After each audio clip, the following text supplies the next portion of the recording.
بسم اللہ الرحمن الرحیم۔ السلام علیکم دوستو شوہر اور بیوی کے حوالے سے کچھ معلومات آج ہم آپ کو بتائیں گے جو بڑی اہم ہے۔ بیوی کے تعلقات میں کچھ ایسی باتیں ہیں جن کو ہم معمولی سمجھتے ہیں جو شریعت میں سنگین جرم ہے۔ کبھی کبھار لگتا ہے یہ بے حیائی کی بات ہے، لیکن یہ بے حیائی نہیں ہے بلکہ یہ شریعت کا علم ہے۔ ہاں، اگر ہم اس طرح کی باتیں اپنے خواہشات کے مطابق کریں تو یہ بے حیائی ہے۔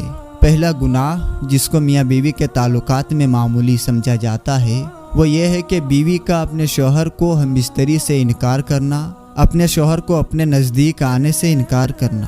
پیارے بھائیوں اور بہنوں، جامعہ صغیر میں یہ روایت ہے کہ آپ صلی اللہ علیہ وسلم نے فرمایا، جب شوہر اپنی بیوی کو بلائے ہم بستری کے لیے تو عورت پر واجب ہے کہ وہ اپنے شوہر کی بات مان لے۔ لیکن دوستو، شرعی عذر کی وجہ سے بیوی انکار کر سکتی ہے، یعنی ایسی کوئی شرعی مجبوری ہے، یعنی حیض ماہواری وغیرہ ہو تو وہ الگ بات ہے۔ لیکن اگر شرعی عذر نہیں ہے تو آپ صلی اللہ علیہ وسلم فرماتے ہیں کہ وہ عورت فوراً اپنے شوہر کی بات مان لے، اگر اس کا شوہر اونٹ کی پیٹھ پر جس پر بیٹھ کر سواری کی جاتی ہے اس پر ہی کیوں نہ بلا رہا ہو۔ اس معاملے کو عورتیں جو بیویاں ہیں جو اپنے شوہر کو حق دینا چاہتی ہیں وہ اس بات کو یاد رکھیں کہ جب اس معاملے میں کوتاہی ہوتی ہے تو انسان دوسری جگہ اپنی خواہش پوری کرنے جاتا ہے، پھر یہ بات بھی بیوی برداشت نہیں کر سکتی، اس لیے شریعت نے اس معاملے کی اہمیت بیان کی ہے۔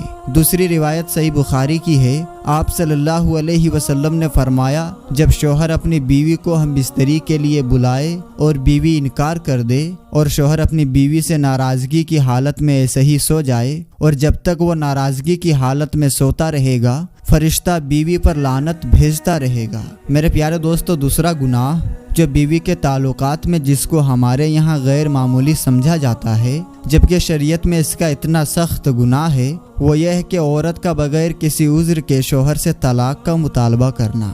آپ صلی اللہ علیہ وسلم نے فرمایا، بغیر عذر کے خلا لینے والیاں، اپنے شوہر سے چھٹکارا حاصل کرنے والیاں، گھر اجاڑنے والیاں، یہ اس امت کی منافق ہیں۔ دوسری روایت میں فرمایا، جس عورت نے بغیر کسی سبب کے اپنے شوہر سے طلاق طلب کی اس پر جہنم واجب ہے اور یہ جنت کی خوشبو بھی نہیں سونگھ پائیں گے۔ نہ کہ یہ عذر پیش کرنا کہ میرا شوہر مجھے پسند نہیں یا اس کا تنخواہ بہت کم ہے، میرا گزارا نہیں ہوتا اس لیے مجھے طلاق چاہیے، تو یہ کوئی شرعی عذر نہیں ہے۔ اس لیے اس سنگین جرم میں عورت کو اس گناہ سے بچنا چاہیے اور یہ ماں باپ کو بھی سمجھنا چاہیے کہ اپنی چھوٹی چھوٹی باتوں پر اپنی بیٹیوں کو گھر نہ بٹھا لے۔ طلاق شوہر کا حق ہے اور یہ کتنی بری بات ہے کہ طلاق خود بیٹی طلب کر رہی ہے۔ عام طور پر میرے دوستو، تیسرا گناہ جو میاں بیوی کے تعلقات پر ہوتا ہے اور اس کو معمولی سمجھا جاتا ہے وہ یہ ہے کہ حیض کی حالت میں اپنی بیوی سے ہم بستری کرنا یا ایسی جگہ سے کرنا جو غیر کی ترکیب ہے۔ تو آپ صلی اللہ علیہ وسلم نے فرمایا، جامعہ ترمذی کا یہ روایت ہے کہ جس شخص نے حیض والی عورت سے ہم بستری کی اور عورت کے پیچھے سے جمع کیا تو وہ شریعت کا منکر ہے۔ اس لیے جس نے شریعت کا انکار کیا، جس نے عمل کیا، اس کو شریعت نے کفارے کا حکم دیا ہے اور یہ بہت سنگین جرم ہے، لیکن اس کو لوگ سمجھ ہی نہیں پا رہے ہیں اور لوگ یہ سیکھنا ہی نہیں چاہتے ہیں کہ نکاح سے پہلے ان ساری معلومات کو حاصل کیا جائے، سیکھا جائے۔ پیارے دوستو، ہم بستری کے بعد سونے سے پہلے وضو یا غسل واجب ہے، لیکن جب بات شریعت سیکھنے کی ہے تو ہمیں شرم آتی ہے اور ہمیں دنیا کی بے حیائی میں شرم نہیں آتی ہے، لیکن دین سیکھتے ہوئے، شریعت سیکھتے ہوئے یا شریعت کی بات کرتے ہوئے ہمیں شرم آتی ہے۔ چوتھا گناہ میاں بیوی کے تعلقات میں جس کو معمولی سمجھا جاتا ہے وہ یہ ہے کہ کسی غیر محرم کا عورت کے ساتھ اکیلے میں ملاقات کرنا یا کسی غیر محرم عورت سے ہاتھ ملانا، یہ بہت سخت گناہ ہے۔ نبی کریم صلی اللہ علیہ وسلم نے فرمایا، جامعہ ترمذی کی روایت میں ہے، جب کوئی آدمی کسی غیر محرم عورت کے ساتھ تنہائی میں ملتا ہے تو ان میں تیسرا شیطان ہوتا ہے، اور آپ صلی اللہ تعالی علیہ وسلم نے فرمایا، تم میں سے کسی شخص کے لیے کیل لے کر اپنے سر میں ٹھوک لینا زیادہ بہتر ہے بجائے اس کے کہ وہ کسی غیر محرم عورت کو چھوئے۔ اور ہمارے یہاں تو چھونا تو ایک معمولی بات ہے، یہاں تو پورا ہاتھ ملا لیتے ہیں۔ ایک بار ایک عورت جس کو شریعت کا علم نہیں تھا وہ مدینے آپ صلی اللہ علیہ وسلم سے بیعت لینے آئے اور آپ صلی اللہ علیہ وسلم کے آگے اپنا ہاتھ بڑھایا۔ آپ صلی اللہ علیہ وسلم نے فوراً اپنے ہاتھ پیچھے کر لیے اور فرمایا، محمد صلی اللہ علیہ وسلم کسی عورت کے ننگے ہاتھوں کو دیکھنا بھی پسند نہیں کرتے۔ آپ صلی اللہ علیہ وسلم نے اپنا چہرہ مبارک پھیر لیا۔ حضرت مخمر بن حیدہ رضی اللہ تعالیٰ عنہ فرماتے ہیں، میں نے عرض کی یا رسول اللہ صلی اللہ علیہ وسلم، میں کئی مہینے پانی والے علاقے سے بہت دور رہتا ہوں جبکہ میری بیوی میرے ہمراہ ہوتی ہے، کیا میں اس سے ہم بستری کر سکتا ہوں؟ تو آپ صلی اللہ علیہ وسلم نے فرمایا جی ہاں، اگر تم 20 سال پانی سے دور رہو تب بھی ہم بستری کر سکتے ہو اور غسل کے لیے تیمم کر لیا کرو۔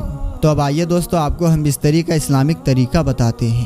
اکثر لوگ اس مسائل کو بیان کرنے میں شرم محسوس کرتے ہیں اور فضولیات میں پڑ جاتے ہیں۔ فضولیات میں پڑنے سے بہتر یہی ہے کہ ہم اسلام کے حکم سے آشنا ہوں اور اس میں شرم محسوس نہ کریں۔ اس اہم بیان کو سننے سے پہلے ہمارے چینل کو سبسکرائب کر لیں اور ساتھ ہی لگے بیل نوٹیفیکیشن کو ضرور آن کر لیں تاکہ ہماری اپلوڈ ہونے والی ویڈیوز کی نوٹیفیکیشن سب سے پہلے آپ کو مل سکے۔ تو چلیے دوستو بنا کسی دیری کے آج کی اس ویڈیو کو شروع کرتے ہیں۔ میرے دوستو، بیوی سے ہم بستری زنا جیسے حرام کام سے بچنے اور ناجائز طریقے سے شہوت کو پورا کرنے سے حفاظت کی نیت سے ہو۔ اسی صورت میں اللہ نہ صرف ہم بستری پہ اجر دے گا بلکہ نیک اولاد سے بھی نوازے گا اور ساتھ ہی ساتھ دنیاوی برکتوں سے بھی نوازے گا۔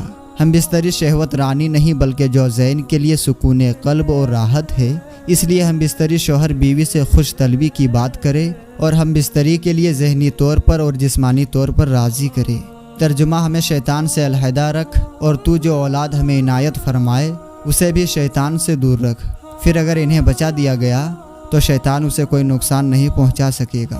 ہم بستری کی جگہ آواز سننے والا اور دیکھنے والا کوئی نہ ہو، یعنی ڈھکی چھپی جگہ ہو، اور ہم بستری کی حد تک شرمگاہ کھولنا کافی ہے۔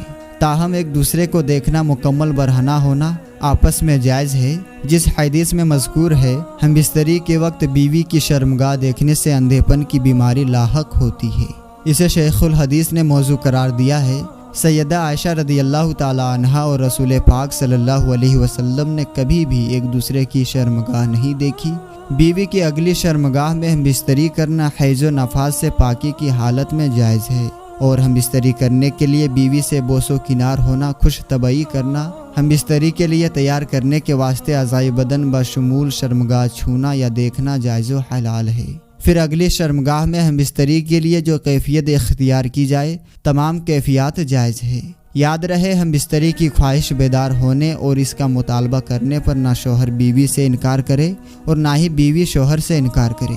ایک ہی رات میں 2 بار ہم بستری کرنے سے پہلے اگر میسر ہو تو غسل کر لینا چاہیے یا وضو کر لینا چاہیے۔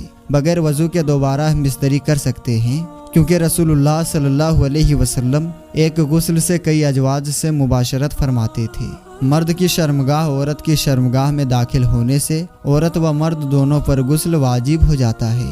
منی کا انزال ہو یا نہ ہو، حالت جنابت میں سویا جا سکتا ہے، تاہم فجر سے پہلے یا جو وقت نماز کا ہو اس واسطے غسل کر لینا چاہیے تاکہ ہم اپنی نماز وقت پر پڑھ سکیں۔ میاں بیوی کے خلوت اور ہم بستری کی باتیں لوگوں میں بیان کرنا بے حیائی کی علامت ہے۔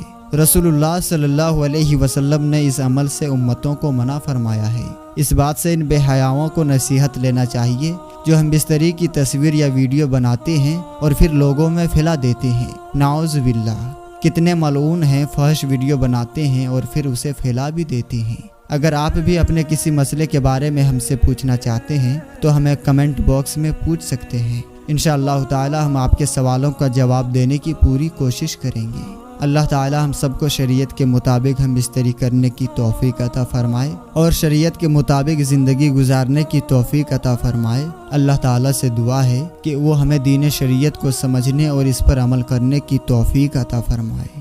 آمین ثم آمین۔ تمام دوستوں سے گزارش ہے کہ اس ویڈیو کو لائک کریں، اپنے دوستوں میں شیئر کریں۔ ملیں گے انشاءاللہ تعالی کسی نئی اور اچھی ویڈیو کے ساتھ، تب تک کے لیے آپ اپنا اور اپنوں کا بہت ہی زیادہ خیال رکھیں۔ السلام علیکم، اللہ حافظ۔